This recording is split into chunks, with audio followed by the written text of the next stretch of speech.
upon a chosen people that are the treasure of Yahuwah, our Elohim. A lot going on in the world today. Again, for those that didn't go through the Torah portion, you'll need to read that because we're not going to be in our Torah portion today. You'll need to go and read that, catch up on what you missed. But today we'll be in Zephaniah. But they want to start off here that there's a lot going on in this world. We know that we are coming to the end of this 400-year captivity, coming to the end of the rule of the Gentile, and things are about to shift. War is about to break out. We have this nation that has attacked Syria. We know that Scripture prophesied that Damascus will be a ruinous heap.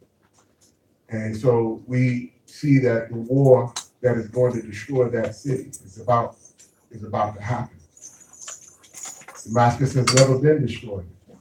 So we know that prophecy about its destruction is yet to come.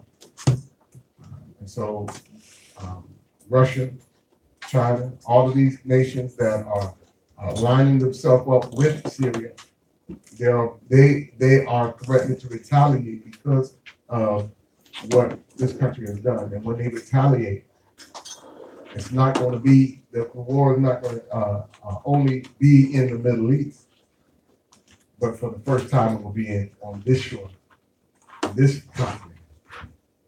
Russia has had press conferences and meetings where they even show bombs falling on Florida. So they're letting the world know that they can reach our shoreline. That they are more than capable of being able to go to war with the United States. They are even boasting of weapons that we don't even know about. That can bring destruction. And we know that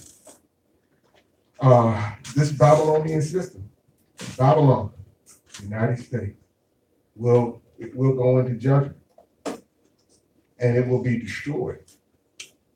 It will be annihilated. And what we're going to read today is we're going to read part of those prophecies of what that destruction looks like. Because the destruction is going to be so vast in this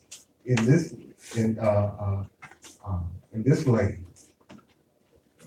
The judgment is going to be so heavy that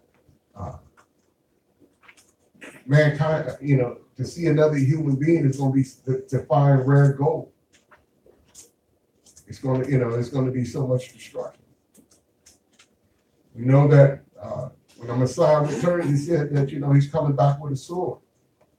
He said, and the judgment, the blood will run so deep to reach the horse's bridle. So we understand that judgment for those that have persecuted, imprisoned, held down, and misused the Most High's children, judgment is coming upon these nations.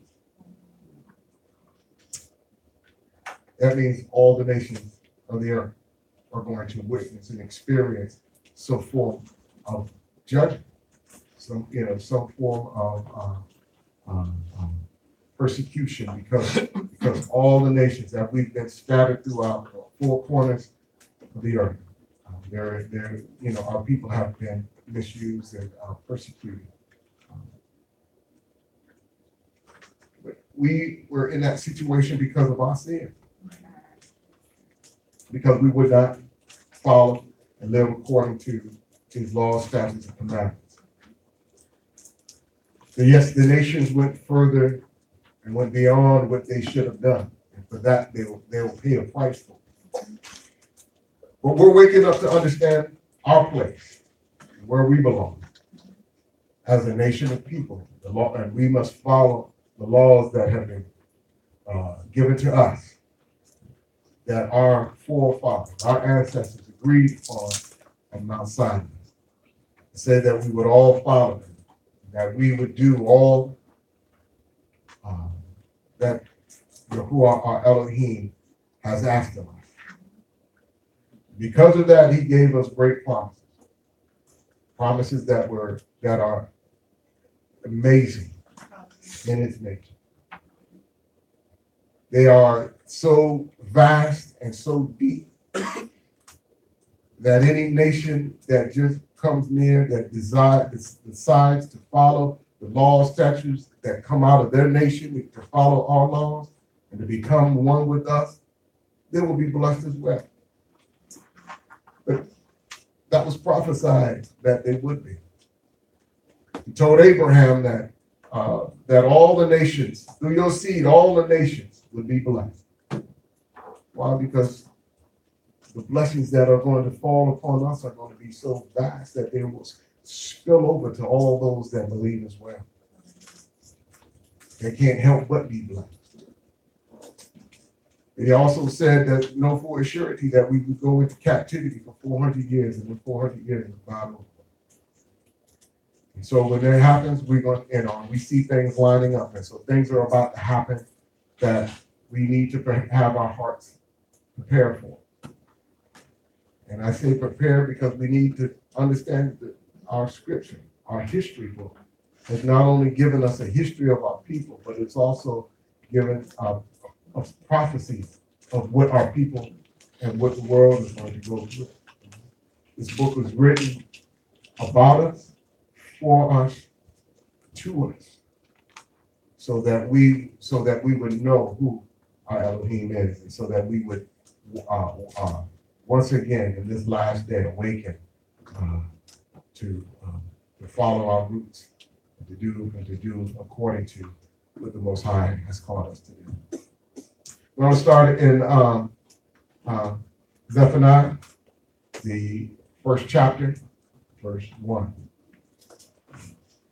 Zephaniah, chapter 1, verse 1. The word of Yahuwah, which came to Zephaniah, son of Cushi, son of Gedaliah, son of Amariah, son of Hitzkiah, in the days of Yashiyahu, son of Ammon, sovereign of Yehuda. I shall snatch away all from the face of the earth, declares Yahuwah. I'm going to consume. It says snatch away, but it's consumed. When judgment comes, he is a all-consuming fire, an all-consuming judgment throughout the face of the earth. Continue. Verse 3. I snatch away man and beast. I snatch away the birds of the heavens, the fish of the sea, and the stumbling blocks with the wrong, when I shall cut off man from the face of the earth, declares Yahuwah. So I'm going to consume, not only man, but even birds and beasts are going to be consumed. And not only a consuming of that, but the consuming of the stumbling block, those things that were getting in our way. I thought that was interesting. That even the stumbling block, those things that were causing us not to be able to follow and to live according to the Most High. We've had many a stumbling blocks. I grew up in a stumbling block,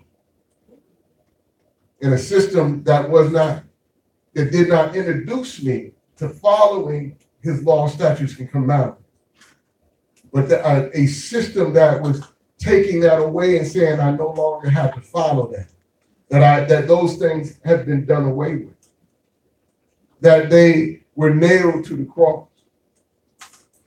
But they were twisting and changing the scriptures in order to teach me that. And that was a stumbling block. Because that stumbling block kept me from being in the place that the Most High desired me to be in. And that was obedience to him. He's always asked for our obedience. But the world and the powers that be know who we are.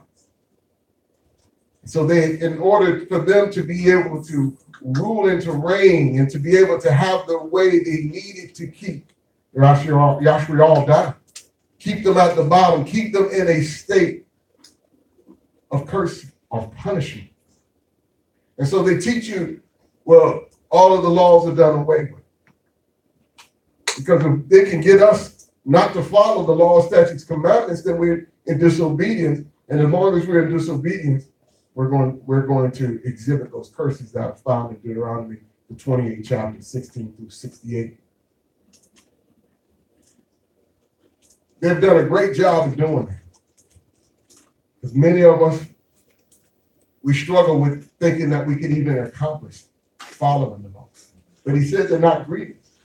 They're not hard. But it's when we go back and we read it, and when we accept that this is what we should be doing, that when we start reading it, we find that there's nothing so difficult in here we couldn't have done. The difficulty is in disobedience. If we're going to be disobedient, if we're going to want to be like the rest of the world, then there's going to be a struggle. Because he's saying to us, he doesn't want us to be like the rest of the world. Because he had called us to be a people that he called to hit for him, his portion. So we're set apart. We can't be set apart if we're going to be like the rest of the world. So we're going to be set apart, different from all the rest of the world. We're going to be his portion, a treasure for him. Not going to deal with the rest of the world like he's going to deal with us. He's given us, and only us, his laws, statutes, commandments, his right ruling. He said, nobody else, no other nation has he dealt with like this. So no other nation can really understand or experience what you experience at the level that you experience it. Because if he's not dealt with any other nations like that, then all they can do is guess as to what moves us, how the spirit in us is guided, how we're influenced by the Most High. Best way of being able to understand how you can't, a female trying to understand how a male's mind works, they can guess at it, but they've never been in the body of a man. It's like I've never been in the body of a woman. I can't understand it. I can do my best to read and based off of behaviors and past experience, but to truly understand what it's like to be a woman, I will never know that. I'll never know that, because that's not how he deals with me. And so, if he's not dealt with any other nation, it's not to say that they can't read the scripture and see the laws, but one of the things that I found that when they read the scripture and they read the laws, that because he's not dealing with them, they have a tendency to start making stuff up. They have a tendency to start adding or subtracting. And you find it worldwide. And I question if it's there, and you say that it is Elohim, that you say that it's God, then how is it then that you feel that you can go in and tamper with what Elohim says? That I can somehow add as if I could make it better, or I could take away as to say somehow he made a mistake. You obviously don't know who he is if you think you can do that.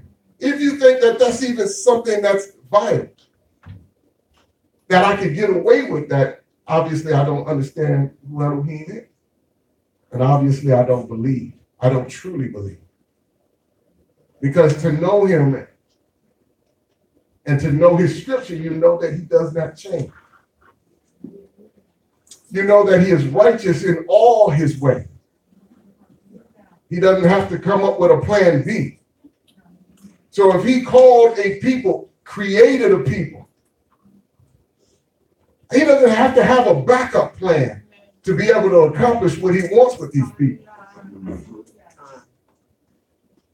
Oh, they may be disobedient, but see, which of our children have not been disobedient. Right. You know, I got 3 children. It's not that I started over 3 times. You know, the first one, because he's disobedient, I gotta have a second child. And when that one was disobedient, I had to get a 3rd child. No, that's not how I did it. That's not how the Most High does. So this replacement theology, again, that's something they just added. They made up. It's fabricated. It's fiction. I was reading a post on YouTube. One individual from the nations was saying that we need to get over the fact that the Most High has rejected us because of all the mistakes we made. That he's done away with us and that we will forever be of what it is to be disobedient. Wow. I mean, this is what this is the world is being taught in these churches. And this is as to why Israel is no longer in its lane. That we will forever be examples of disobedience. But they don't know the scripture. Because he says in the same verse that he does not change, he lets us know that Jacob would never be forgotten, never be done away with. That we would, so we go through our time of punishment, like all children do. But then we get to a point where we begin to mature and grow and come into understanding. And when we come into that understanding and begin to do as our Father has bid us, then no longer are we under that type of punishment. I can't remember, you know, my oldest son, he ain't got a whooping in a long time. He's 34 years old. I don't have to whoop him no more. I don't have to constantly get on him about following and doing what's right. Those lessons, he has grown beyond. The Most High has a plan to get us to that place. Understand that this is the last captivity that we'll see. Our people won't go through captivity no more. He is going to circumcise our heart and give us a new spirit. He is going to put his laws, statutes in our inner parts so that we'll never sin again. Yeah. This is it. But the world does not want to believe that we can come from the depths of where we've been. But we see that judgment is getting ready to fall on the nations that are oppressing us. And it's not going to just be onesie twosies here, but a consuming judgment. Continue. Verse 4. And I shall stretch out my hand against Yehuda and against all the inhabitants of Yehusha, and cut off every trace of Baal from this place, the names of the idolatrous priests with the priests. I'm going to cut off every trace of Baal. All of this teachings that we're finding, where you sing these songs, and we sing the songs about how wonderful his name is, but the denominational system don't even know his name. I wear this pendant, this necklace every day while I'm out driving, meeting people in the community. And almost every single day, somebody asks me about it. They say, I like their necklace. They'll either see Yah or they'll see the Paleo Hebrew. And every time they see the Paleo Hebrew, they say, what is that? What language is that? And I say, it's Paleo Hebrew. I said, it's the name of the Creator, the name of your God. Then I asked him, do you know what his name is? And every one of them, to this day, no, I had one that said she knew what the name was. And she said, Yahweh. But all the rest of them, they don't know. Guy yesterday went in the store. He saw Yah. And so he says, I like that. Yah. I said, you know who Yah is? He said, no. I said, Yah is short for the name of your Creator. I said, your God. And I said, do you know what his name is? He said, no. Because they only call him by Baal, Lord. That's all they know, title. Because the system that wants to keep us down is also oppressing all of the people of the earth. Because they don't want the people of the earth to know, because then we will find out. And if we find out, and when we stand up and when we rise and we start doing the law, statutes, and commandments as instructed, they know that everything begins to turn. But people are asking. I was in Home Depot the other day, and one of the workers said, I see y'all in here all the time. Now, I was on my second time in there. But she said, I see you in here all the time. And I was explaining to my aunt, I said, the reason why she said all the time is because she was so impressed by what she saw. It just seems like this is something I see. I had my ZCs on. I had, I came in. I had the necklace, and she was like, I've been wanting to ask you what all of this means. And so I began to explain it to her, and she didn't have any issues with what I'm explaining. She had no idea that all these things are in the scripture, because this is not what they learned in the denominational church world. And so he's Most High saying, I'm going to destroy this whole system that is teaching our people and keeping them in ignorance. We're going to destroy that system. We're going to destroy the idolatrous priests, those that refuse to teach right. They know his name, but never mention it. They know to follow his law, statutes, and commandments, but refuse to teach the people. We even have black preachers in the church now understanding that they cannot deny the fact of who we are according to scripture, because we are the only people on the earth that line up with the curses.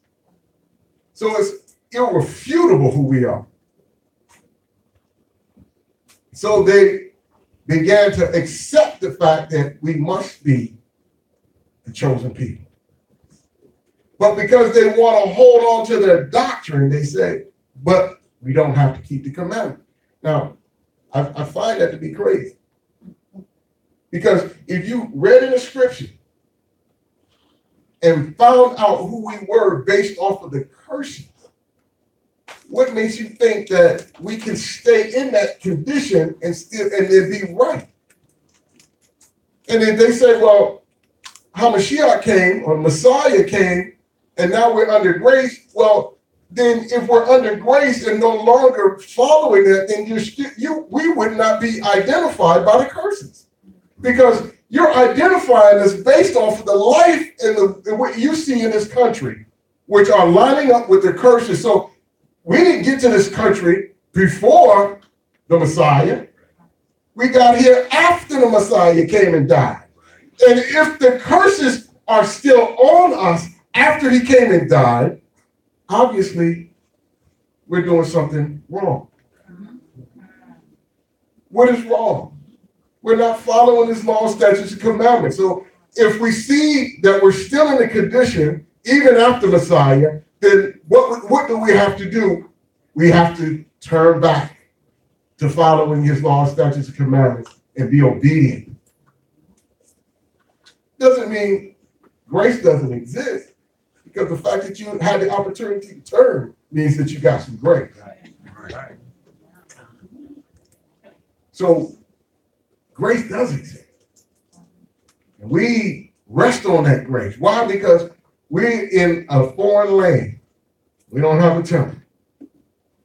We can't take sacrifices up. So we needed a sacrifice that would follow us no matter where we be able to go, that would speak for us, that would stand before the Most High as an advocate for us as we desire forgiveness. And that's Yahushua HaMashiach. So yes, we teach grace, but we also teach obedience. All right. The same obedience that he followed. Because when he came, he said, don't even think that I'm coming to do away with the laws or the prophets. So everything the prophet says, and we're reading one today. I'm not doing away with this. If it says that there's going to be destruction, I'm not coming to do away with what the prophet was saying. But I'm here to give my people an opportunity for salvation. I'm here to bring the two sticks together. That my people will one day awaken and come back to him and begin to live according to the covenant that was made at the base of the mountain. Continue. Verse 5.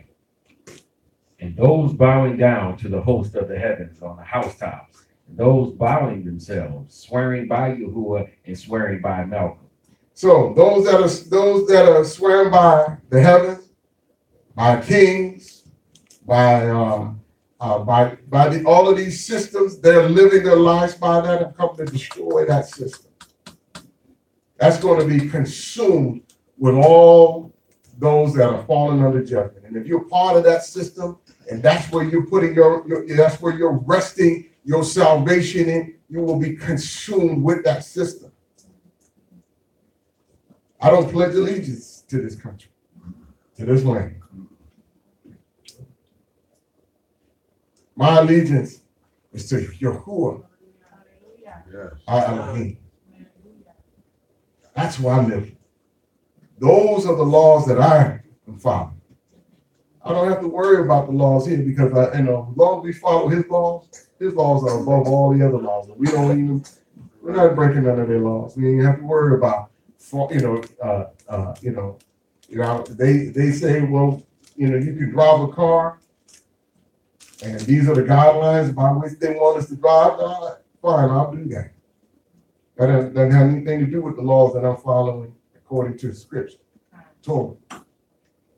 But so that I can have peace and that I can do unto others as I'd have them do unto me, that I follow the laws that govern or that keep peace and order. But he's going to do away with all of these that want to follow their own ways, their own laws. And yes, the denominational system have come up with their own as well.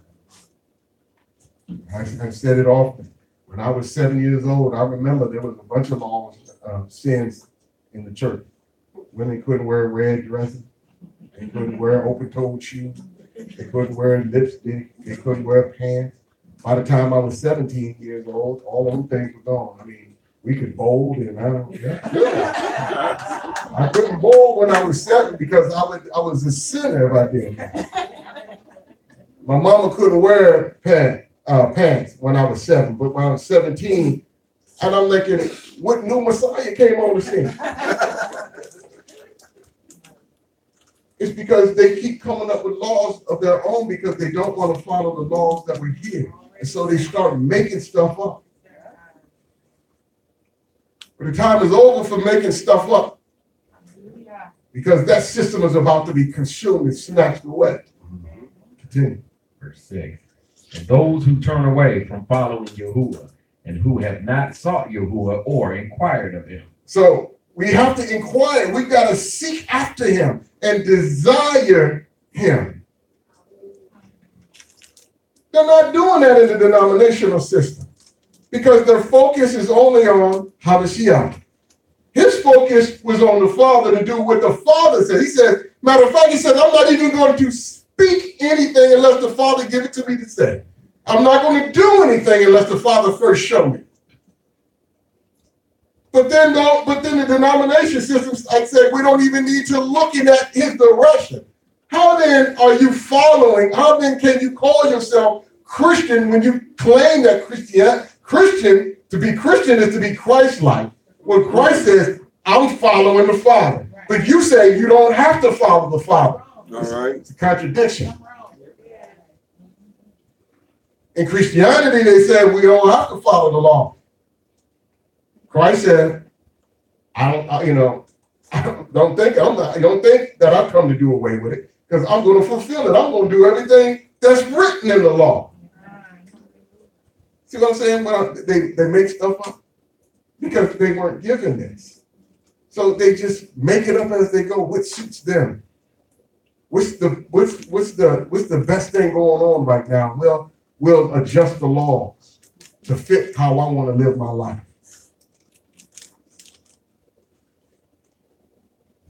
And they're saying in the Vatican now, that the Pope is saying there's no hell now. Just change it. Just decide, no, there's no hell. But the priest that came before you and the other one said there was hell. As a matter of fact, they were stealing the money from all of their parents. Why? Because they said if you want to get them out of hell, then you can give a certain amount of money and we can pray them out. But now this Pope said there ain't no hell. So what were they giving their money to all along? All right. They just make it up as they go along.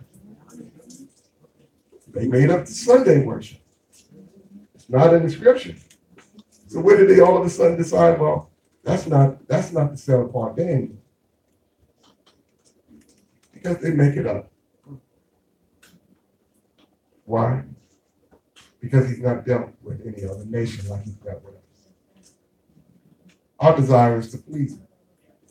Our desire is to follow in obedience to everything he's saying. I'm not looking to take away anything. I don't want to make up anything. If it's not outlined in Torah, I'm not adding that. This is why too, even when we come across difficult subjects in Torah, are we trying to take it away because it doesn't fit the ideal life that I want to live? It might not say I have to do this, but if it gave a provision for it in Torah, then who am I to take it away or to say that we're not supposed to do that? So we have to really start understanding, and breaking away from the system that has taught us to make stuff up and to create or to add or to take away from the scripture. If it's in the scripture and there's nowhere in there where he's done away with that, then it's there. If it's just a provision, then it's just a provision. It doesn't mean that I have to do it. Okay? Continue. Verse 7. Hush in the presence of the Master Yahuwah, for the day of Yahuwah is near. For Yahuwah has prepared a slaughter. He has set apart his invited one. There's going to be a slaughter, and he's invited some set apart ones.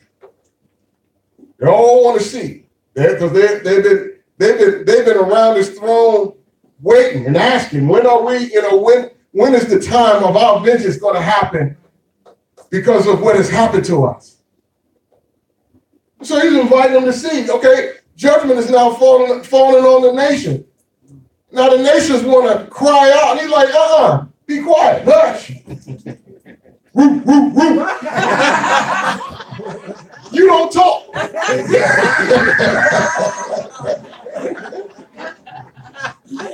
The time for asking for forgiveness is over. So hush, don't talk now. Because I done got a special group that I've invited to watch all of this. And I'm not going to disappoint them.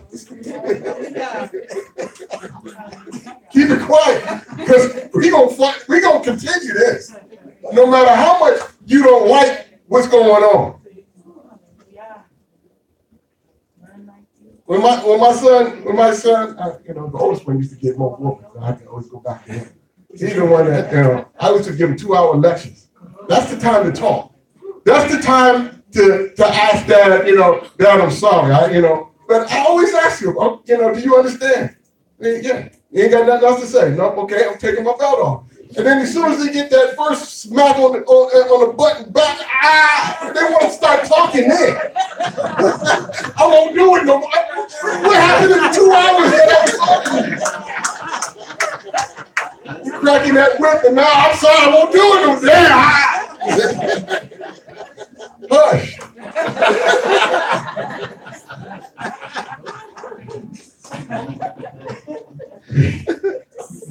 Verse 8. And it shall be in the day of the slaughter of Yahuwah that I shall punish the rulers and the sons of the sovereign and all such as are clad in foreign garments. And those that are clad in foreign garments. And we got people that don't want to wear garments now. And he's like, let them know, look, you know, let's make a difference. Let's be set apart. I mean, ain't nothing wrong with dressing according to your culture, the things that the Most High has called us to do. When the nations are asking me, I'm wearing those things that are outlined in Scripture. And they're asking me, what does that mean? Because every time I leave the house, I'm trying to wear something that identifies me with Torah. And the nations are starting to ask me every single day now. So obviously, a spirit is moving in the nations. And they're not only are we waking up, but they are starting to come to some type of consciousness and to realizing that there's something different about these people. I don't know. I'm not familiar with that, but there's something different. So they see us walking in there with fringes and tzitzis on. They're asking questions. And they're getting answers that in some ways puts them to shame because they don't know the name of the very God they say they believe in. All the other religions of the world, you ask them what the name of their God, and they'll tell you. Because all of them know. So how is it that you say, I believe in God, or I believe in Allah, and then turn around and you don't even know his name? Give them credit if they say it a bad translation of it, but at least have something. But I ask them every single time, do you know the name of your God? And all of them, except one, said no. That was actually when we first woke up. That's the first question I asked my congregation. I said, if I raise a hand, how many of y'all know? I mean, we just got through singing songs about how wonderful and mighty his name is, and there's no other name under heaven. I mean, but then I said, okay, what's his name? Yahweh?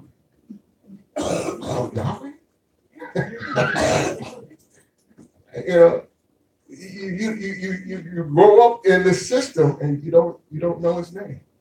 So how can you then say his name is great? Or is something wrong with you that you cannot know his name? It was erased from our scriptures over almost 7,000 times because somebody doesn't want you to call upon his name. And it's the powers that are trying to keep us at the bottom. Because they know that the moment you start calling upon his name and seeking out his ways and his right rulings, things are going to change. They don't want that change. Verse 9. And I shall punish on that day all who leap over the threshold, who fill their master's houses with violence and deceit. Those that are seeking violence, those that are seeking deceit, those that are looking to hurt others, those that are rushing to do that. They're leaping over the threshold. They're rushing to involve themselves in destruction. Continue.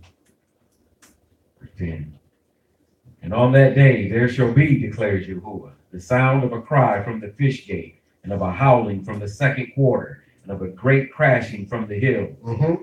Howl, you inhabitants of Maktesh, for all the merchant people shall be silenced. All those weighing out silver shall be cut off. Mm-hmm. And at that time it shall be that I search Jerusalem with lamps, and punish the men who are settled on their dregs, who say in their heart, Yahuwah does no good, nor does he evil. There's going to be a great howling. Woe unto the inhabitants of the earth, all the four corners, everywhere that you're going to look, there's going to be a howl. And he's going to be searching it out. There's nowhere to hide. You think you can hide in a closet, a dark place? He said, I'm going to search with lamps, finding all of y'all that have participated, that have been sinning. He says, those that, because now people go in and they're sinning and they're doing their dirt. And they're waking up the next day and they're like, I'm still here. All right. No disease done broke out on me. I'm living. I still got my car, my house. They're questioning whether or not the Most High even exists. No good or evil in happening. So I can continue on. Those are the people he's going to be seeking out. You think because you're here and there's no major judgment happen, that judgment is not going to fall upon you? Well, live long enough, and unless the Most High take you out of here soon, you're going to see judgment fall upon all those that have done wrong, those that have done evil. We are in the last day. We have markers that show us these things. We know that he said, "No, for a surety, 400 years you'll be oppressed by people that we didn't know." No, for a surety, no less and no more. If I make a statement to my children, know for sure that this is what's going to happen, then they can expect it. And they know that there's going to be an end time. If Dad said that it's going, that no for surety, then I know that it's not going to fall short. And it ain't going to go on. Now, I don't know. I can't date set because I don't know exactly when the clock started. But we know it's somewhere around 1619. Could have been a little before, a little after, when that clock started. And we're in 2018. If you think you got 20 years, you're fooling yourself.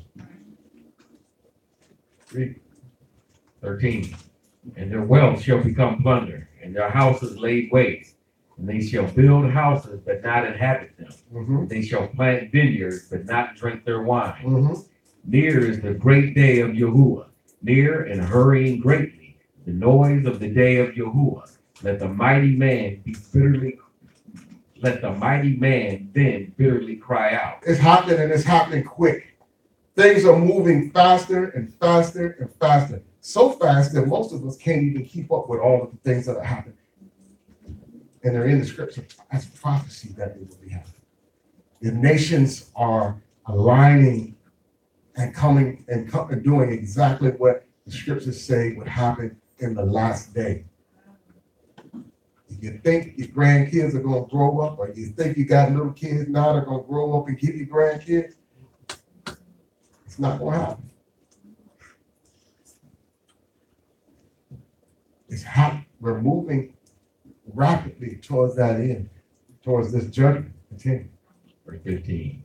That day is a day of wrath, a day of distress and trouble, a day of waste and ruin, a day of darkness and gloominess, a day of clouds and thick darkness. Now, it lets you know all of this ahead of time, so that when it starts to happen, don't get bent all out of shape.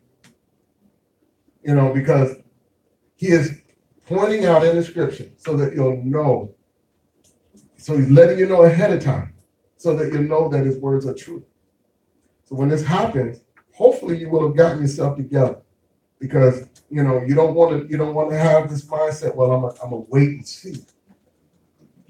There was 10 virgins, 5 wise and 5 foolish. The wise ones were filling their lamps. That means they were assembling. They were reading the scriptures. They were filling that lamp. They were learning all they can. They were trying to take on a spirit of obedience because they understood where the day in which they were in. Then there were 5 foolish that weren't feeling the life. They were going on just doing life normal. Just work every day, just, having fun, partying, saying, we'll wait and see.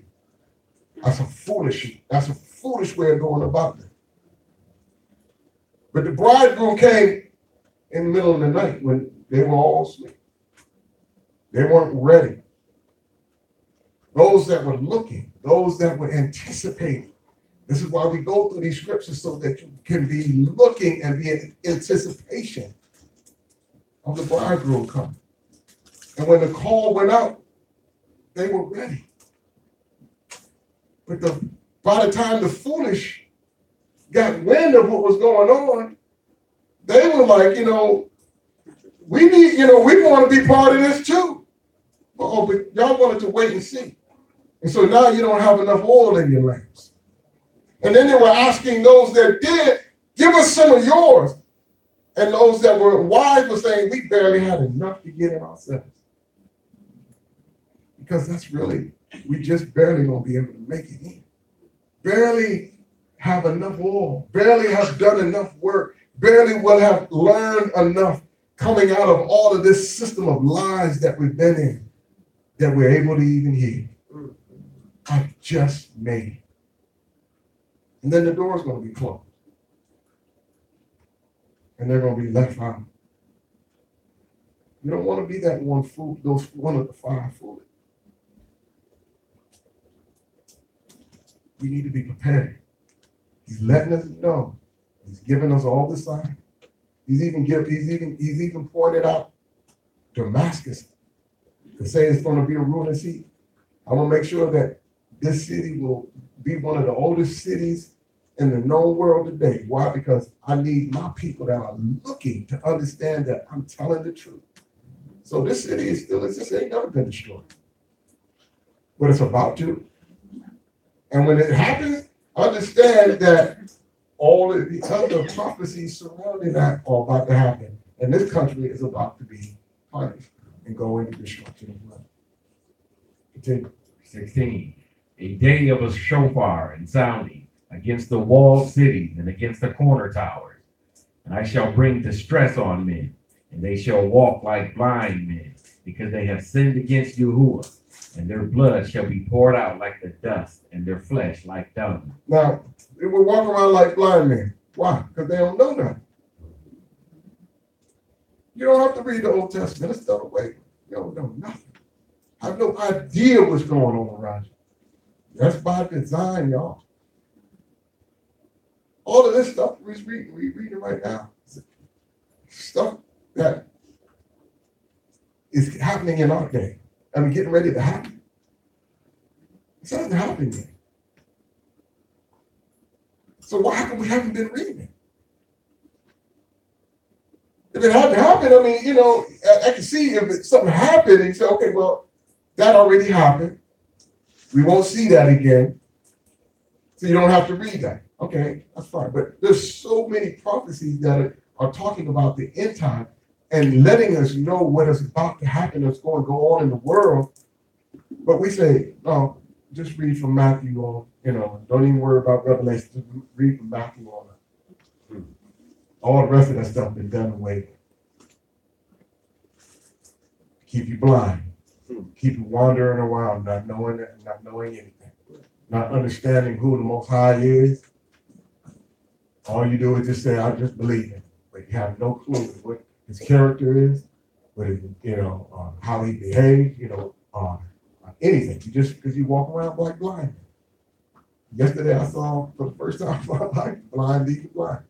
They get around with a little stick, but I saw one man, he was blind with a stick, and a woman holding on to her eye, but she had a stick too, blind leading blind. But that's telling of this world. Because they're making up stuff every day about these scriptures. There's one individual that call himself a Jew.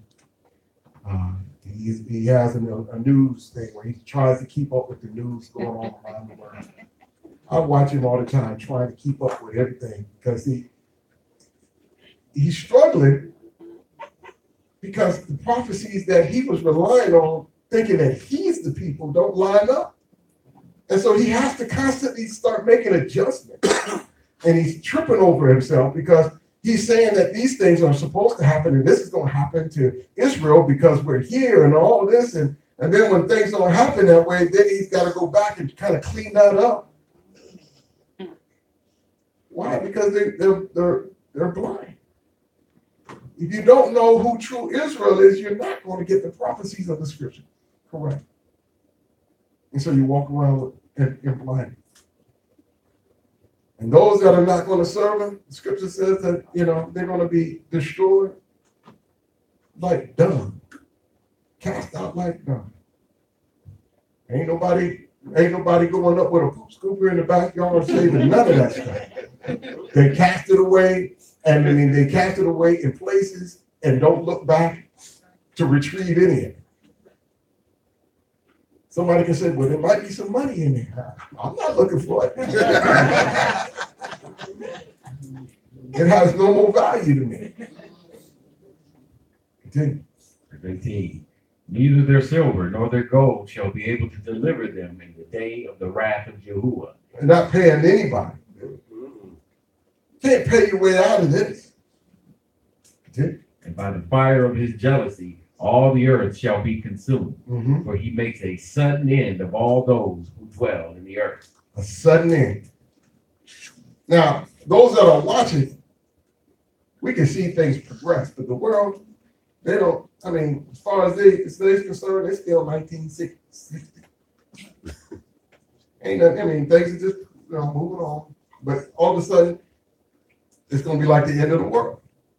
Like it just happened at once. You see everybody in here because we're reading about it. We're like, there's a progression. We see it coming, and when things start happening, then we were expecting it, and we're ready for it. But I ask those that are in the hearing to prepare your heart, because if you know these things are coming upon us, then you need to prepare your heart. You don't want to just push it along, or push it aside and say, well, I'll watch Moray and I'll kind of react when he reacts. When I react, you might be at the point where you're so overcome with fear, you lock up. I'm dealing with my fears. When I hear that there's going to be darkness and thick smoke, I got to come to reality in my own heart, my own mind, what that's going to look like, and I've got to deal with that before the day it happens. Right. If they say it's going to be mass death, I got to deal with that today, so that when it happens, I'm not freaking out. That's part of participating in what you understand to be true according to your scriptures. We participate by preparing our hearts and our minds for the day of judgment. I know it is not for me because the scriptures say it ain't for me. Right. Because he's giving us, and we're going to find out here just shortly, what he's telling us to do so that we don't get involved. He's giving us clues. He's saying, come out of her. Separate yourself from this Babylonian system. I done threw away all my little American flags. I don't want a t-shirt or socks or nothing with that flag on. Because I want to separate myself from all of that. I remember back in 2001 when the towers came down, being as blind as a bat. I'm putting flags on my work vehicle when it's flapping in the wind. I'm letting everybody know I'm a patriot. Got a little patriot hat. Little license plate saying this will defend. Yeah, he had me hook, line, and sinker. I'm proud to wear red, white, and blue. Not no more. Now I understand. My eyes have been open. And I see not only have this been not only do they create atrocities in this nation that bring their own people into suffering, but all of what we suffer as a nation and continue to suffer as a people. So no, I don't salute the flag. I threw every t-shirt I had with the American flag on it. I threw it away. I stopped standing up for the national anthem. I put my hand on my heart. I don't pledge allegiance to it. Any allegiance that I'm pledging to is to the Most High. That's it. I serve Him and only Him. Read. Zephaniah chapter 2, verse 1. Gather together, O nation without shame. Gather together. Gather together. We need to hear it because He's telling us, He's giving us a clue of what we need to be doing. Gathering together. And yes, we are a nation without shame because we have been blinded. Our men are walking around with their pants hanging down. Our women are wearing tight stuff. When I was growing up, my sisters didn't wear no tights around the house. They had a dress on over that man. Now they're wearing them all out in the open. It's not, you ain't meant to wear it, be showing your body like that. Where is your shame? Prostitutes didn't even do that back in the 70s.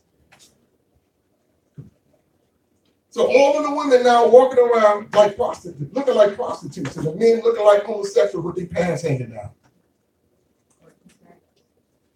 Or too tight. Right. Yeah, which I find really strange. They got tight pants on and then they pull them down.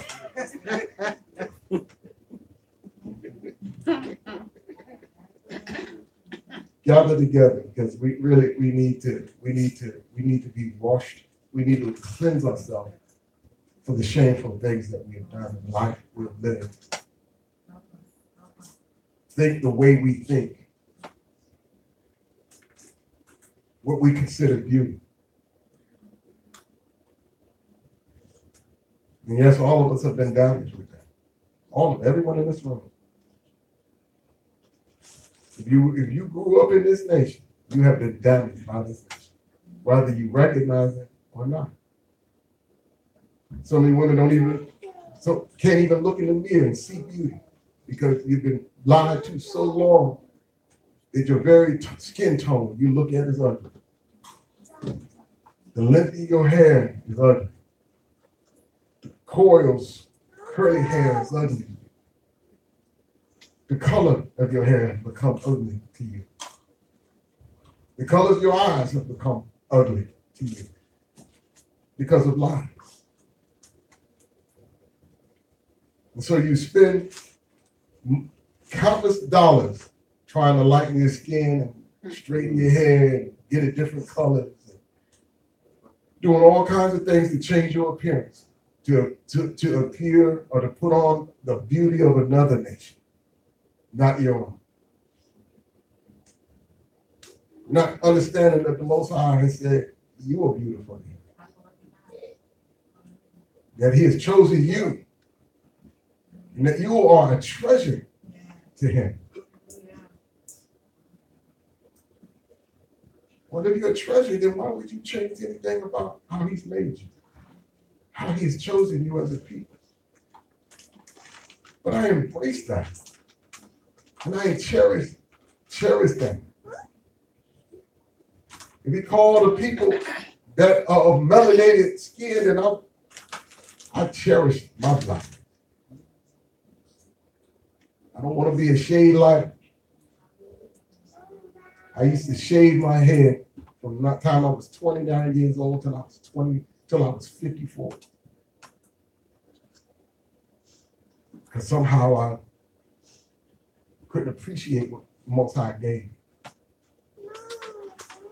And now I grow it out. I let it lock. And I don't care who like it or who don't. It's not important to me anymore because I'm not trying to fit into your category, which you think is beautiful. But how did the Most High make me? What do I read in the scripture? When I read in there that Samson had locks, and I'm like, okay, then I can have locks. Might not all grow like I grow.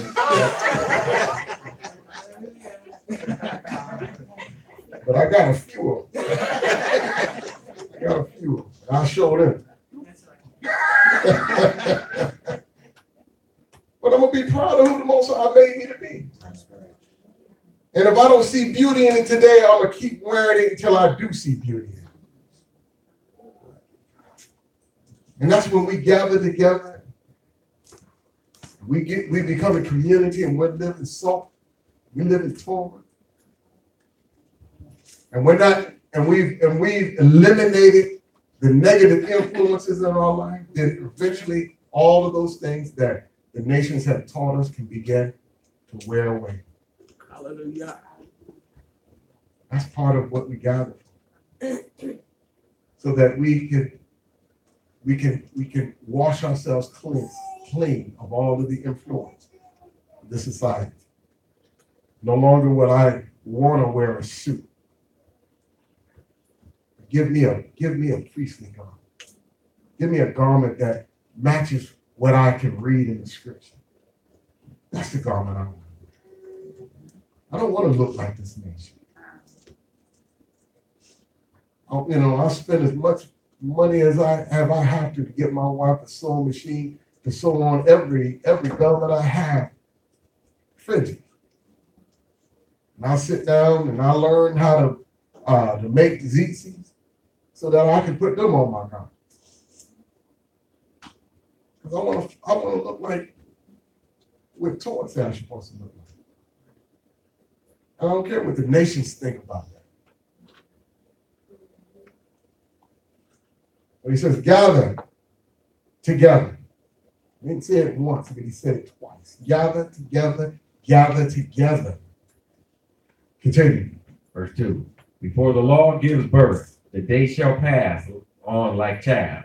Before the burning wrath of Yahuwah comes upon you. Before the day of wrath of Yahuwah comes upon you. There's going to be a day of wrath coming upon the nations that will be judged. And he's saying, gather together. Why? Because he doesn't want his people and those that love him, those that are trying to serve him, to be caught up in all of the mess. Now he told Lot when he was getting ready to judge Sodom and Gomorrah, get out of there. Why? Because I don't want you to be consumed. What's about to happen? And he's telling us today, gather together, gather together. And I know many of us already feel that burden, that desire to gather. Mm-hmm.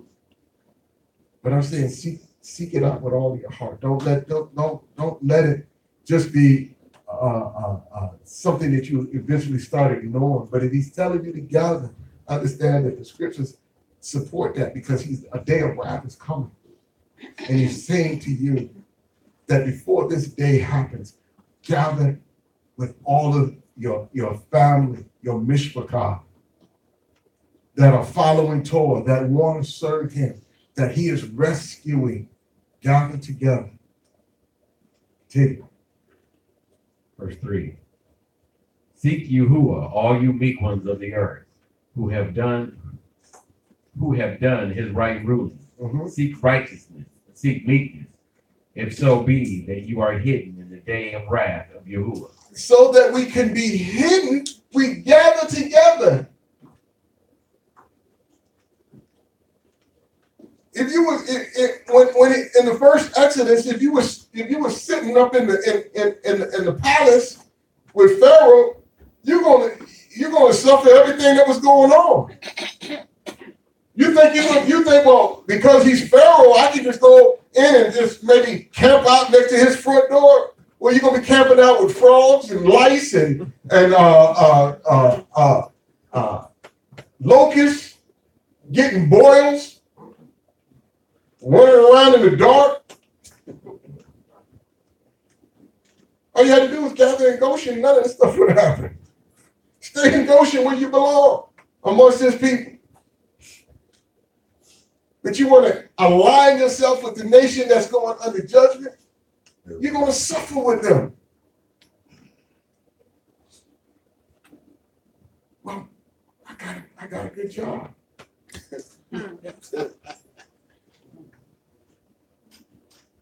I mean, so did Pharaoh's cupbearer. You probably had a cushy job. Had a nice little garment on, fresh haircut. But if you know, if you're gonna think that that's gonna be the safest place next to Pharaoh, instead of in Goshen with your people that have been suffering, you were gonna go through. And if you did not get the word to put the blood over the doorpost, guess what? If you were firstborn, you didn't live to see the next day. Yeah, you had a good job.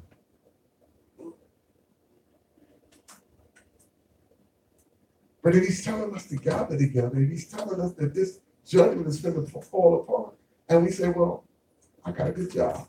Okay. We'll see how that works. Because when judgment happens, I don't care what kind of work you got, all of that ceases. All of that ceases.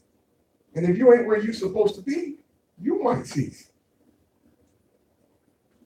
So pay attention to the Spirit as he's leading and guiding. Watch what's going on. Read be in your scripture. Hear the words of the prophets that are warning us and letting us know beforehand of those things that are befalling these sinful nations that we live in, whether we in this country or whether we in Spain or Germany or France or any place else. Because all the nations of the earth are going to fall into judgment because they've all sinned against the Most High. Read. Verse 4. For Azar is abandoned and Ashkelon laid waste. Ashdod is driven out at noonday, and Ekron is uprooted. Woe to the inhabitants of the sea coast, the nation of the Kerethites. The word of Yahuwah is against you, O Canaan, land of the Philistines, and I shall destroy you, so that there is no inhabitant. All those folks that want to inhabit Canaan now, all that's going to be destroyed. Why? Because it's claiming that land of those people. They don't belong there. They're imposters. What do you call them people that just go living in houses? Squatters. They're all squatters. But when the owner comes, he's kicking all of them out. Every one of them. Verse 6. And the sea coast shall be pastures, shepherds, meadows, and enclosures for flocks. Mm-hmm. And the coast shall be for the remnant of the house of Yahuwah. Okay, so clear this all out. Why? For the remnant of Yahuwah and Yahshua. Because that belongs to us. The Most High is going to make sure it's all, the house is clean. Get them all out of here. So that I can put my children where they, I come home and I find some kids in my house now, in my kids' room, all of them getting kicked out of there. You might not be on your feet when you leave, but you're getting out of here because this belongs to mine. Everything here I've designed for them. This is a place that I put my blessing, my spirit. So none of these people are going to be able to be able to withstand the destruction and the cleansing that the Most High is preparing for his people. This is it for us. We're coming out of our punishment. It's ended for us. When you're in timeout, somebody at the kids might be able to ride your bike for a little while. When timeout is over with, everybody get off. I'm not in the corner no more. Right. My punishment is over. Give me all my toys back. And yours too. They shall feed their flock on it. At evening they lie down in the houses of Ashkelon. For Yahuwah, their Elohim, shall visit them and turn back their captivity. He's going to turn back our captivity. Right now, we've scattered all to the four corners of the earth, but he's going to turn back our captivity and bring us back to our homeland. I have heard the reproach of Moab. and the revilings of the children of Ammon, with which they have reproached my people and exalted themselves against their borders. I done heard it all. They making fun of y'all, calling y'all all kinds of names, saying that y'all ain't never gonna be nothing. I didn't heard all of that. But he gonna fix all of that. He gonna fix all of it. I mean, when my kids got on punishment, I heard the little kids laughing at them all. But y'all gotta go in. Y'all can't play no more. Hey, y'all this, y'all that, y'all daddy this, y'all daddy that. Yeah, but I want to make sure though, when they all doing right, that they're blessed amongst all the children that they play with. Why? Because I want to show the world the blessings that all my children that their father has for them, and the Most High is doing the same thing for us. When this punishment is over with, everything that's ours will be given back to us. Our rightful place on this earth will be given back to us, and we will rule and reign in this earth. And all the nations will come up to Jerusalem and bow. All the nations. We will be in our rightful place. Continue. 9. Therefore, as I live, declares Yahuwah of hosts, the Elohim of Yashrael, Moab shall be like Sodom, and the children of Ammon like Gomorrah, a possession for weeds and a pit of salt, and a waste forever. The remnant of my people plunder them, and the rest of my nation possesses them. They're gonna all be destroyed like Sodom and Gomorrah. Yeah. This is what they get with their pride, because they have reproached and exalted themselves against the people of Yahuwah of hosts. So, because you've exalted yourself above the Most High's people, and you've oppressed them, this is what you get. This is what you get. And people ask, well, what difference do it make if we know who Israel is? Well, you need to know, because if you're going to oppress them unwittingly, then this is what you're going to get. I think you want to know who they are, because I want to be in the right standing with them. I want to treat them right. I want to talk to them right. Because if I don't, then I know that the Most High is not going to look on me favorably. So you need to know. Didn't? Verse 11. Yahuwah shall be awesome to them. He should be what? Awesome. Mm-hmm. And he shall make all the mighty ones of the earth to shrivel. Uh-oh. While all the coastlands of the nations bow down to him, each one from his place. they go shrivel. Y'all think y'all big and strong and tough and mighty? Oh, y'all gonna be all curled up, screaming like little women and little girls. And all the mighty men.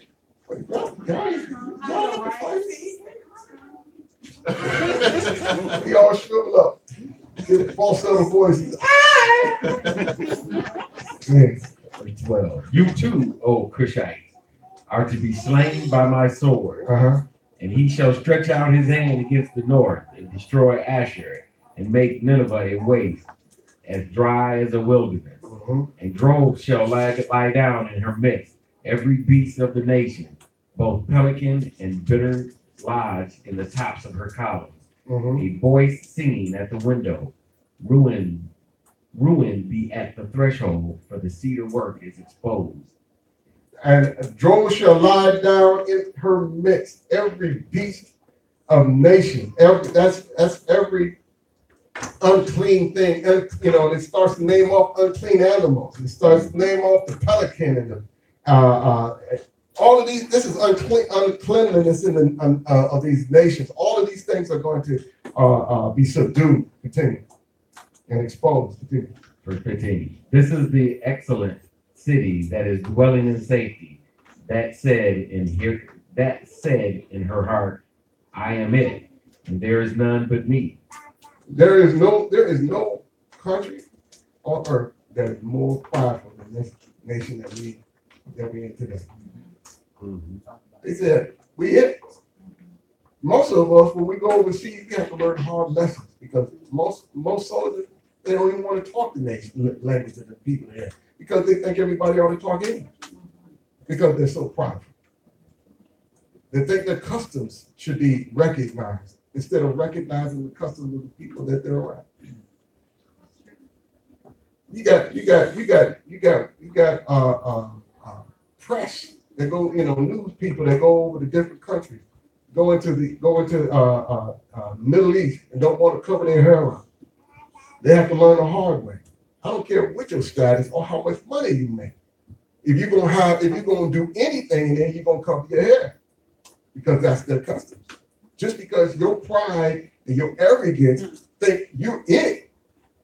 Well, not when you go to all these customs, and most times let them know that all of these people that think that the whole lofty will be brought down. Continue. How has she become a waste, a place for beasts to lie down? Mm-hmm. Everyone who passes by her whistles and shakes his fist. Mm-hmm. Zephaniah chapter 3, verse 1. Woe to her who is rebellious and defiled, the oppressing city. Woe to her who is rebellious and defiled, the oppressing city, Jerusalem. Those who were rebellious, we were rebellious in our city. So we had to leave our nation because of rebellion, because of disobedience. She did not obey the voice. She did not accept instructions. She did not trust in Yahuwah. She did not draw near to her Elohim. Are we who amongst us are in that same condition? Where we're still disobedient, where we're not listening, we're not following instruction. Well, if you've done away with Torah, the Old Testament, so-called Old Testament thing, there's no way you can be obedient. There's no way you can be following instructions. So you're still in a state of rebellion. The only way that we can do that is by opening up. That's why I say, we need to be reading our Torah portions every week, even if we don't go over them on Shabbat. You still have a responsibility to know and understand and to follow Torah. To know what's there, because that is the foundation of how we're going to live our lives. Continue. Verse 3. Her rulers in her midst are roaring lions. Her judges are evening wolves. They shall leave no bone until morning. Our rulers have become ravaging lions, going out and seeking who they can destroy. Our priests are those that were supposed to be giving us instruction, are like wolves, just cleaning us up, teaching us and guiding us all the wrong things. Continue. Verse 4. Her prophets are reckless, treacherous men. Her priests have profaned the son of our place. Mm-hmm. They have done violence to the Torah. Done violence to the Torah. You teach anybody you don't have to follow Torah, you've done violence to it. You'll become an enemy of the Most High.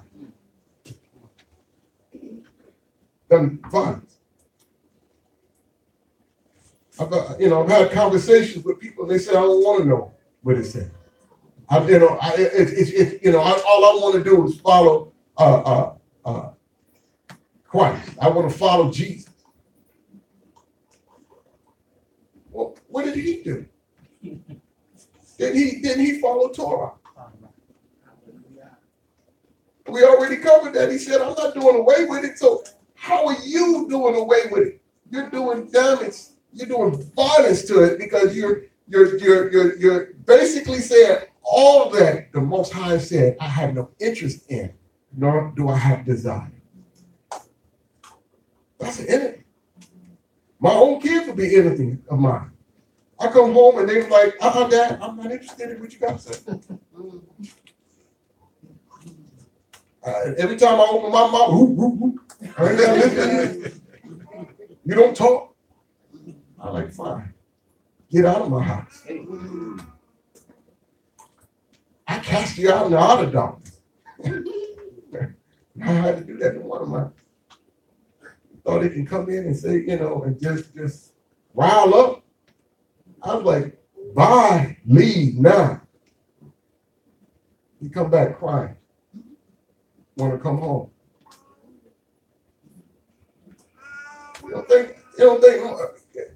You don't want to hear the words of the Most High. Fine. That's y'all know how to do. Try your faith with those that are going to be punished. And for us, I don't understand why we're going to go through generation after generation of our punishment. Come to the very end where the Most High is going to pull you out and to give you more blessings than you can even imagine. He said, I don't want none of that, but I want to go into more punishment. Don't only punish me for what Israel didn't do, but punish me for what the Gentiles didn't do too. No, I'm done with all that. I done read all about what my ancestors went through in this chattel slave. I done seen more than I can count swinging from trees. I done heard what they have done to our children and to our women. That hurts me so bad as if it was yesterday. There was a time I couldn't even talk about it without crying. I'm done with the punishment we've had to deal with. My desire is to follow Torah. I owe that for all those that were hung in the tree. I owe that to all of my grandmothers who were raped. I owe it to all of my grandfathers who were beaten, whipped. I owe it to all of my siblings that were fed to crocodiles as children.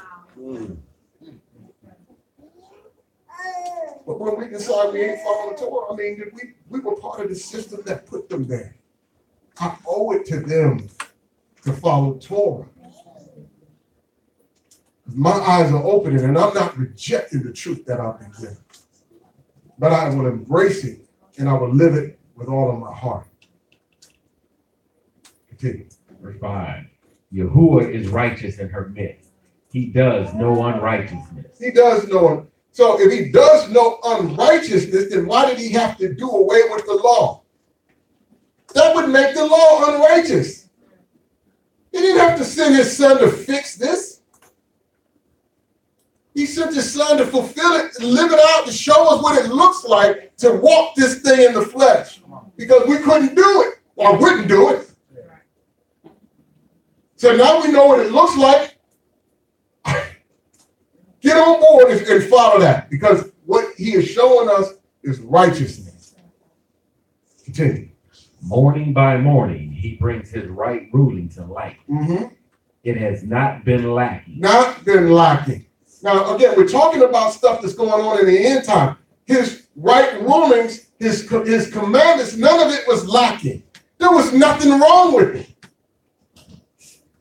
It was good from the time it left his mouth. Continue. Yet the unrighteous one knows no shame. But they're the ones that want to be disobedient. So if that's what you're teaching in your church, then you're teaching unrighteousness, disobedience. You're teaching in rebellion. And you will be dealt with. Continue. Verse 6. I have cut off nations. Their corner towers are in ruins. Look, I've cut off nations. Basically pointing out something because he shifted it. Look, I've cut off nations. The corner towers are in ruins. I have made their streets deserted with no one passing by. Their cities are destroyed without man. This is what we're going to see. We're going to see this nation go through so much that we're going to be passing through cities with no inhabitants. Because they'll all be destroyed. All of them been ruined. Continue. I have said, only fear me, accept instruction, and her dwelling would not be cut off. All that I have appointed for her, but they rose up early. They corrupted all their deeds. Mm-hmm. Therefore, wait for me, declares Yahuwah. Wait for him. I'm waiting. I'm learning all I can. I'm trying to be obedient as I can. That's part of the waiting. We say that we follow the feast days and we're going through this rehearsal. That's part of waiting. I'm gonna learn all I can. When my feet hit the homeland, I'm hitting and running. What feast day are we in? What day is it in? Because I want to be right for the day I get there. I'm coming out of this land of my captivity. I'm waking up from all the lies that have been taught to me. And I want to be right. So I'm waiting on his call. I'm listening for his voice. I'm asking every day in my prayers, what do you have for me next? Teach me what I'm to teach your people. Direct me in where I'm to lead them. Give me all the things that I need to help them accomplish all that you're calling them to do. Because I want to participate with all of my heart. He said, gather, then give me the place to have so that they can gather. From the very beginning, I said, I want to get land, not for me and my family only, because I could have done that, but for all that the Most High would send. Because I know He sent it.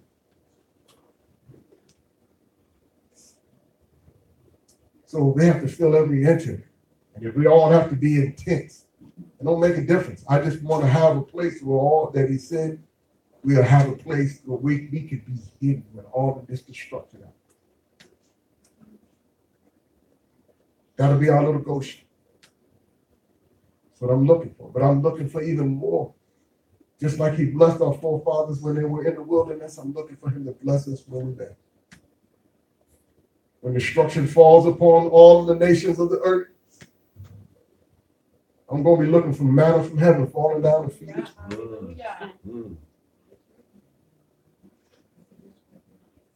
I fully expect that none of my garments are going to be wearing out. That He'll be speaking to us afresh and anew.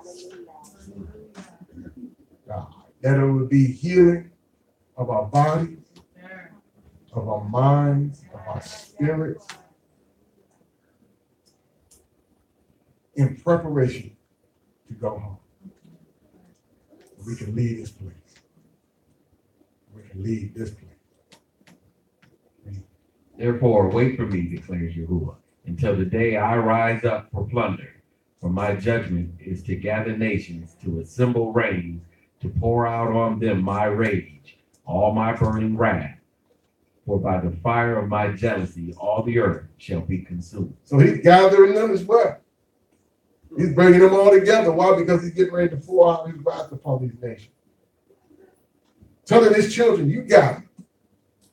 And I'm going to gather the rest of the nation because the wrath is going to be poured out on you. But for you, I want you to gather so that you can be hidden. So that you don't have to take part in what's going to happen to all of them. Continue. Verse 9. For then I shall turn unto the people with a clean lip. A clean lip, a pure language. Yeah. Hallelujah. No longer are we going to be struggling trying to figure out whether it's Elohim or Elohim. But He's going to straighten it all out. Yeah. He's going to return to us because I'm tired of this man. I mean, it is so screwed up. I don't know how you can be proud to talk this tough. Half the words don't mean what they mean. Stuff, people just making stuff up on a daily. Every time you go out, somebody's saying something. What? You got to follow what they were saying because they didn't make up a word. See, in Hebrew, you can't make up stuff. Because see, every Hebrew root has a root. And in that root, it has a meaning that will carry on to anything that's been built after that. Don't just be making stuff up, adding a letter here or there, or taking a letter away from it. That's why I was such a bad speller. I can't spell to save my life. Now I know why. But He's going to return to us a pure language. Clean lips. So that they all call. That means y'all talking this language. Y'all got dirty lips. filthy mouth. You have some clean lips. Go ahead. So that they all call on the name of Yahuwah to serve him with one shoulder. In one accord. Continue. From beyond the rivers of Cush, my worshipers, the daughters of my dispersed ones, shall bring my offering. So they're going to, from afar off, the praises are going to start coming back to our homeland, singing the praises of Yahuwah. In that day you shall not be put to shame. Ain't nobody going to be calling you no names then. Ain't nobody going to be saying, they ain't going to be calling you no by words no more. But they're going to all be looking to you in praise because they're going to know and recognize that you are the chosen people. Yeah. Continue. For any of your deeds in which you have transgressed against me. They saying now that we will forever be recognized as those that were disobedient. Now they won't be talking about that no more.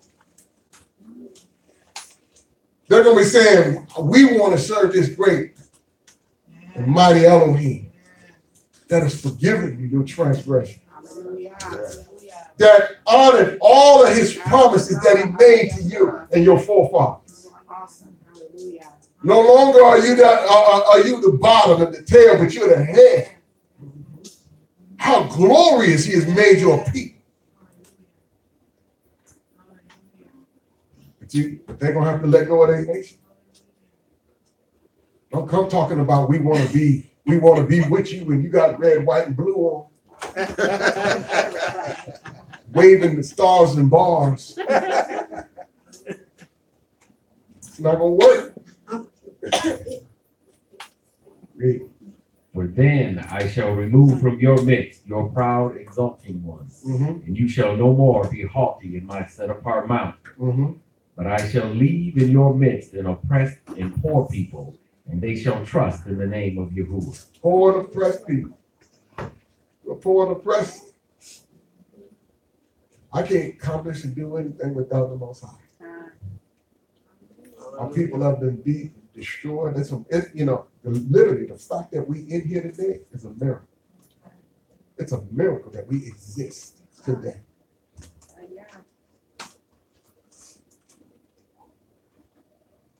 But he's got a remedy. And we're going to, and we will trust in the name of Yahuwah.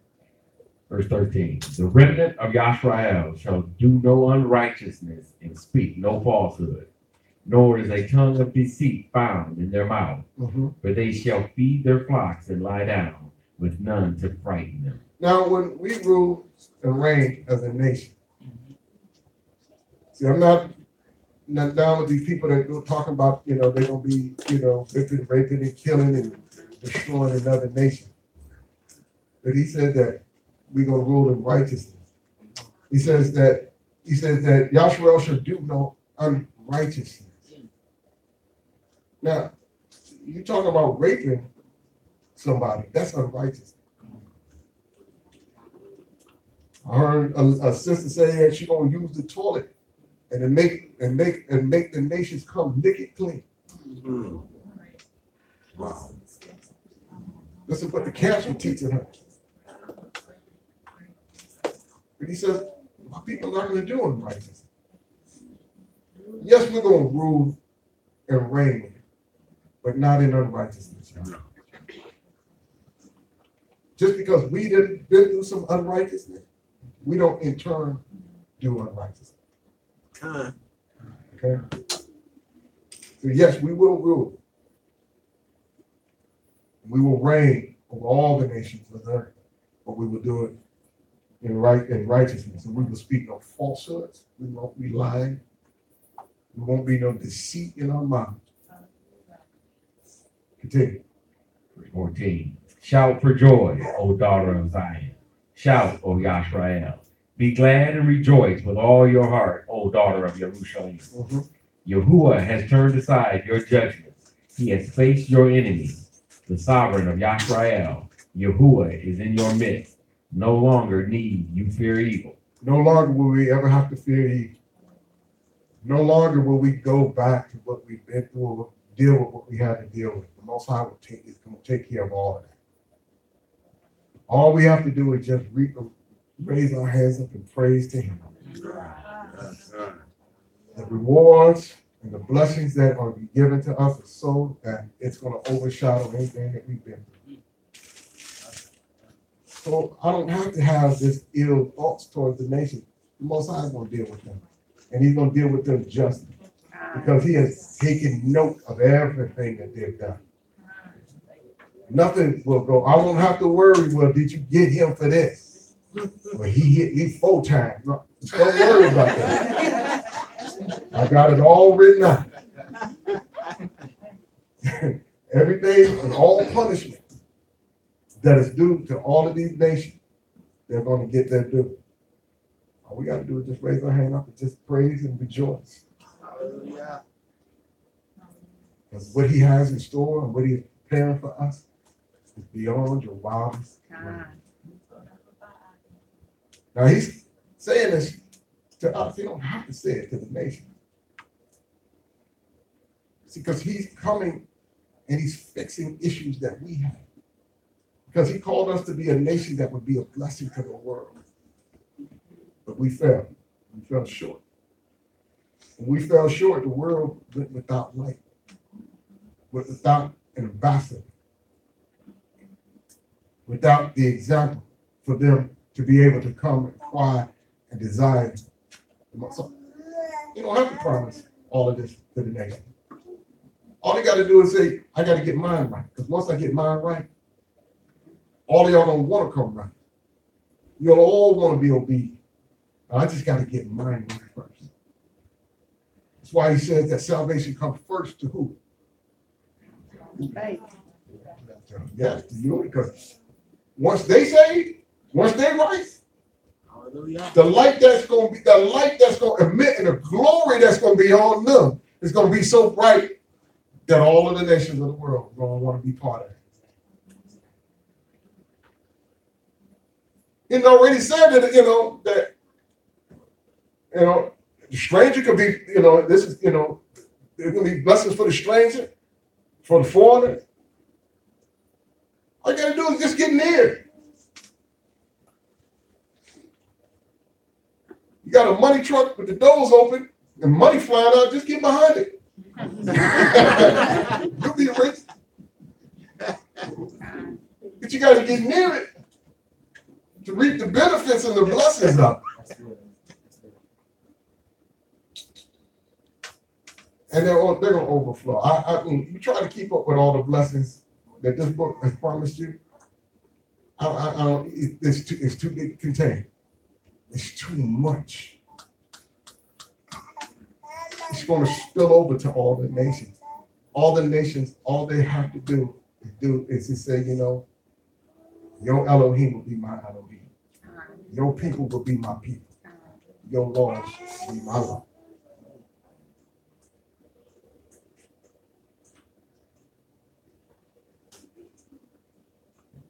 Just get next to him. Just get next to what he do. If he getting fed, he's gonna be fed more than he gave.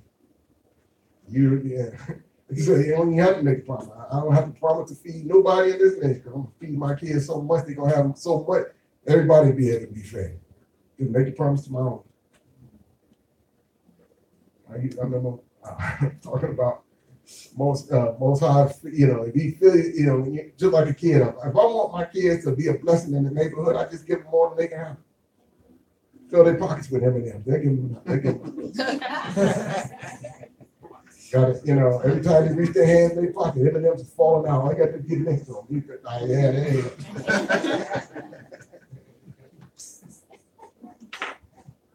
And then the whole neighborhood is blessed. I didn't have to make a promise to Johnny, to Sue, or nobody else. I just give my kids more than they can have. And then they bless everybody else. Doesn't make them better because they can still say, I got to go back to daddy. and everybody else don't know they got to go back to daddy. And so, who is this daddy that's giving you all this? Because, I want more of his blessings. I want more of who he is. Because what he's doing in you, it's been a huge blessing to me. And if I stay around you all day, then I'm taking home blessings to my own family and everybody around me. Why? Because I keep filling my pockets up and everything falling out of yours. And I'm filling them up so much now they're falling out of my pockets. Because it's more than we can handle. He has promised us so much. It is amazing. He was even telling us that everywhere we walk, we can walk in a desert place and it'll blow. And he's already given an example because the most Hamashiach, when he went to that fig tree, he went with the expectation of what? To get figs. And when it didn't give him figs, he got why? Because the fig tree had a responsibility to respond to a child of the Most High. And if it doesn't, it's going to be cursed. Everything, everywhere you go as an obedient, glorified child of the Most High has to respond. Every step you make on this earth has to respond to you. Every creature you encounter has to respond to you. So everybody else, they just have to be near. They want some fruit. And I'm in a desert place, get near you fruit. Why? Because every place he stepped, fruit will be growing all out the way. Just get next to it, start catching stuff. They're all gonna be black. The ones that are going under punishment are the ones that will reject him. Most High take care of them. I don't have to deal with them. I let him deal with that. If he wants to use me as a battle axe, believe me, I'll swing. And I'll do some destruction. But it'll be only at the direction of my Father. Not because I have any ill feeling or hatred towards anybody. Because I'm not going to stand before him with an unrighteous thought in my mind. Or unrighteous deed. Go ahead. Verse 16. In that day it shall be said to Jerusalem, do not fear, Zion, do not let your hands be weak. Yahuwah your Elohim in your midst is mighty to save. He rejoices over you with joy. He is silent in his love. He rejoices over you with singing. Yes, that's the Most High saying, I'm doing this for you. The Most High. If he's giving you all of this praise and this saying, you're this much joy to him, that he's singing over us. Man, you in a good spot. You're in a good place. Why would you reject that for lies? I've come to the understanding that there is nothing else but to keep moving forward.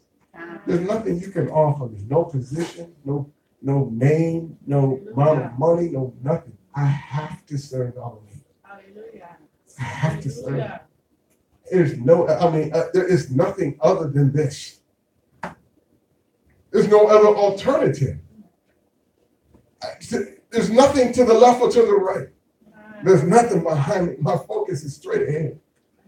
And this is why, when the enemy is attacking me, he's got to attack people around me because I'm not going to fall for any of it. You can't offer me this world because I know the future of it.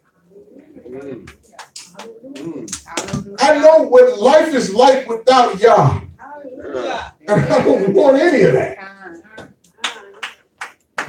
And the promises are so vast that there's nothing in all of creation that can give me more than what he's promised to give me. And all I got to do is just serve him.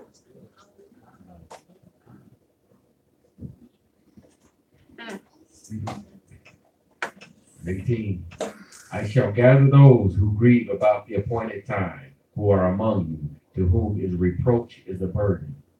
See, I am dealing with all those afflicting you at that time, and I shall save the lame and gather those who were cast out, and I shall give them for a praise and for a name in all the earth where they were put to shame. So I shall gather those who grieve about the appointed time.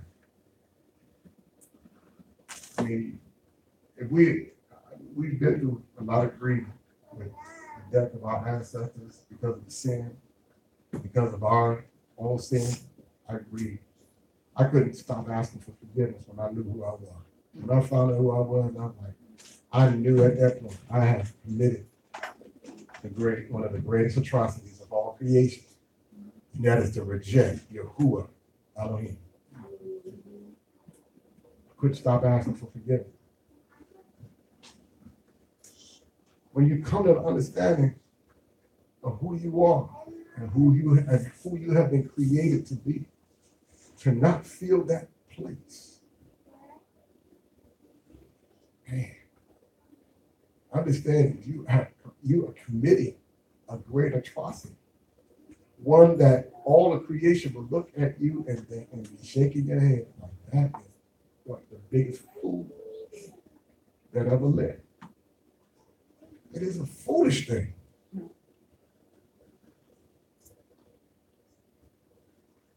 For those that are teaching that we don't have to follow his law, we don't have to listen to him, we don't have to obey him. We can just make up our own stuff and somehow think that that's going to cut it.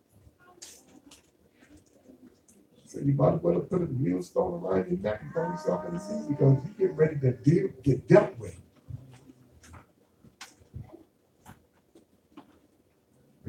Last one.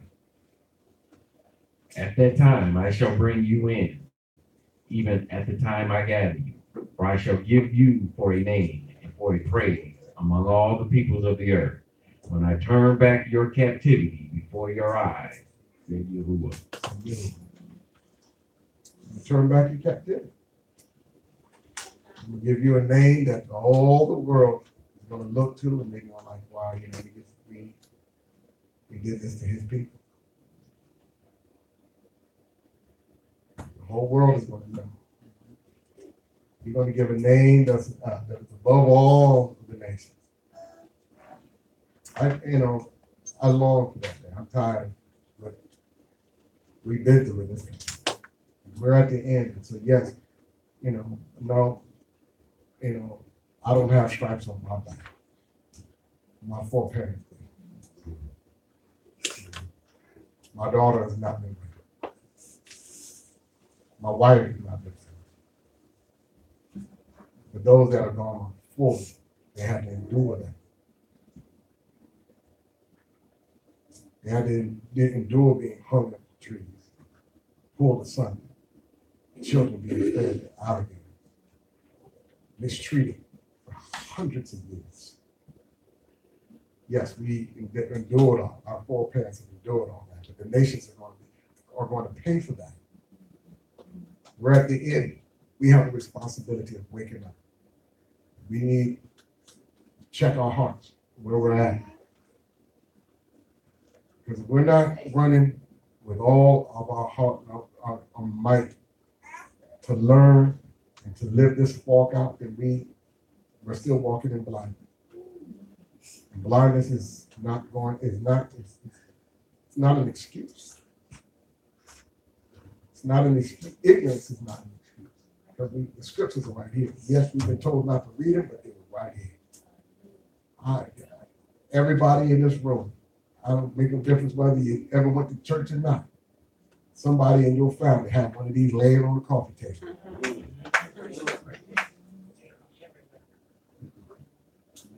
It's our responsibility to read.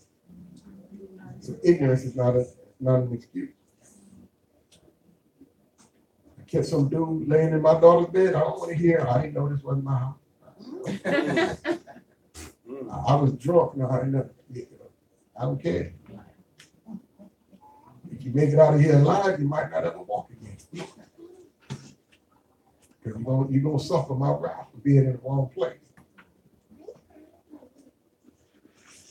The wrath of the Most High is getting ready to fall on this nation. This is over. This is over with now.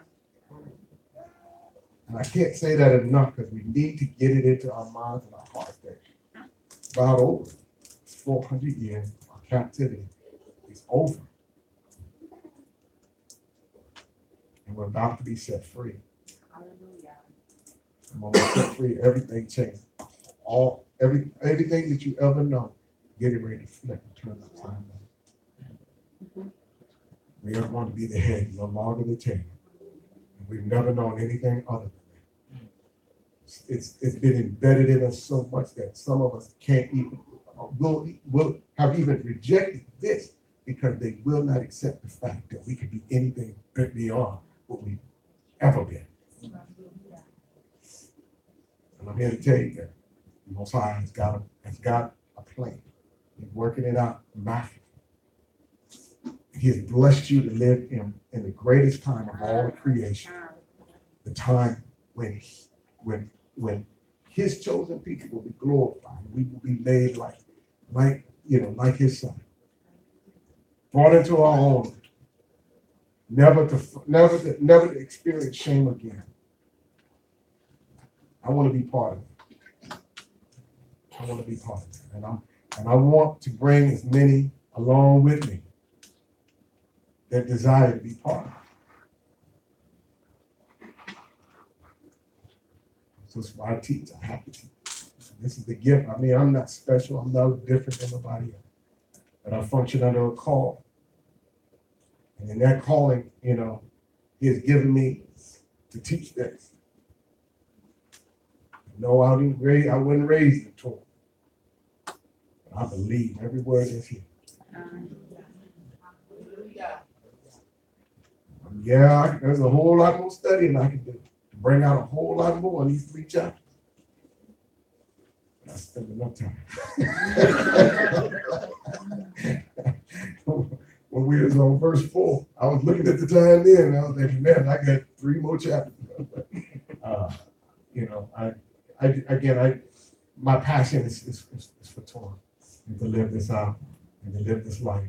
I want that to spill over into your life, to hear that passion, to hear the joy that's set before us about what we're about to go into or what we're about to become. And I want to see every one of us there, but we have to participate. So at this point, I'm going to open it up for questions and comments and concerns. If there's anybody online, if there's anybody in the room that's got anything, just raise your hand and speak. I just wanted to say, in talking about preparation and everything that's coming forth that Yah has said, even in the land, for him to bring us back, like you were saying, he's going to clear the land out, of the people who are squatting right now. Mm-hmm. But even in the waste places, the desert land, life is coming forth. It's turning green now instead of just sand that was there before. Not where everybody think it is, but in the actual place. It's you're seeing green life springing forth now. So everything in creation, is preparing itself for what Yah is doing for us. Yes. They're in anticipation, of the whole thing. We're not. A lot of us are not, but yet all of creation is, and they're in sync with what he's doing. Yeah. And that's awesome. I thought that was awesome to hear that report, because, as a few faithful are going back for the feast days in Israel, going to the true Jerusalem, where it was a wasteland, all barren and desert and nothing growing. Just a few of them that have been able to put their feet there, the land is beginning to respond to the true inhabitants of that land and beginning to grow green. Flowers are sprouting up in the desert where they were never sprouted, where they weren't before. That's just but a few. But when we all get there and all of our feet hit every inch of that place, it's going to blossom. The scriptures say it's going to blossom so much that the world will say, this is Eden. Right. It's going to be so beautiful and so lush that it's going to be undescribable other than this has to be Eden. This is what he's promising you. This is what he's promising.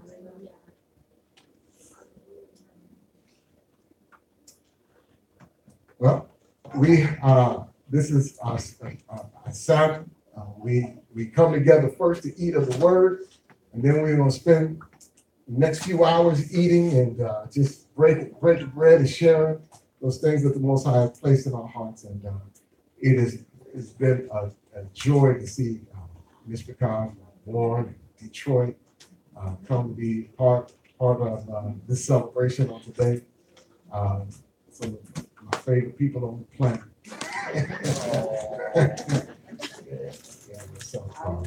And it would be my desire to spend all eternity with everybody in this room. I would feel highly blessed about it. So we are going to move from this portion of our service into our fellowship portion of the service. And so let us bow our hearts. We thank you for this word that you've given us. We know that time is growing short, that we are about to experience what you have promised and what you have said would happen to these nations that are disobedient, that they would go into, that wrath would be poured out upon them. And so we ask that you hide us. Give us that place to gather that you have chosen. Give us that place that we can be protected in you, that we can finish out the journey and place our feet in our homeland. We ask that you help us and encourage us. We ask that you give us guidance and direction. Move your spirit in us and teach us what you would have us to do. Give us a greater understanding of Torah, of your word. Give us greater understanding of those things that are written beforehand by our prophets. Give us greater wisdom as to how to carry these things out, that we may be able to accomplish all that you have said. We love you, we honor you, and we live our life for you. We will accomplish all that you have asked us. As our forefathers have said at the base of the mountain, that we'll do and obey all that you say. This is our desire. You are our Elohim. And we will serve you throughout all our existence. We ask that you bless the food that has been prepared, bless this time. We ask that you take away all mental harm and disease. We've done our due diligence to provide a clean menu. We just ask that you just cleanse anything that we may have overlooked. And we ask that you bless our time together and let us keep our hearts and our minds stayed on you. We ask this in the name of your son, Yahushua. We say hallelujah. Hallelujah. Hallelujah. Hallelujah. Repeat after me.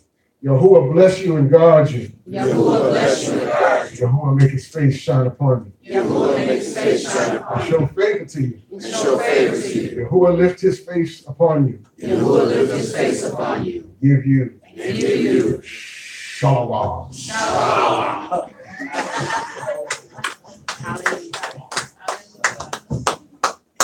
Hallelujah. So real quick, so everybody start moving around real quick. You can see we're setting the food up over here. So as everybody go around the line and starting back, pick up your plates and so forth and come this way. We're going to try and set up where we can, everybody can kind of commune together as we always do. So be patient with us while we get it all together. There is an offering basket if you like to leave an offering. No pressure, but if you do, there is a basket there for you. And I think all mine is clear otherwise. Amen. Pray for Mom. She was in the hospital. She's home now. That's why our sister Bishop is not here. She's home with Mom today. So just know that Mom is home and she's doing well. But keep her in your prayers as well as Elishama. She missed today. So just keep her in your prayers as well. Amen. And welcome to my brother. What's your name? I'm sorry. Brother Greg. Y'all say hi to Brother Greg. All right.